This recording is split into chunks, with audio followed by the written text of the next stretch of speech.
తాజా 30 దాసరి నారాయణరావు ఎందరో నటీనటుల్ని వెండితెరకు పరిచయం చేశారు.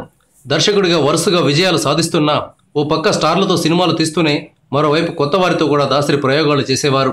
దాసరి పరిచయం చేసిన వారందరిలోకి మోహన్ బాబు ఒక ఆణిముత్యం.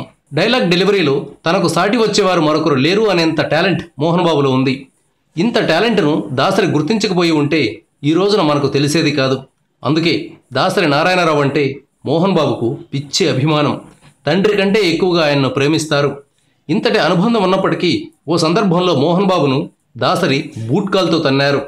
అవును, నిజంగానే తన్నారు. ఈ విషయాన్ని మోహన్ బాబు స్వయంగా వెల్లడించారు.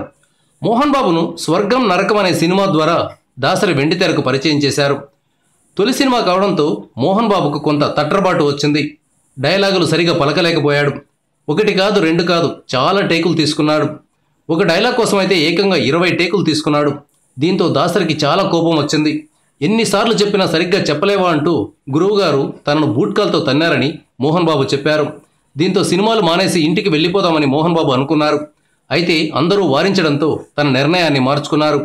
వజ్రానికైనా సానబెడితేనే ప్రకాశిస్తుంది.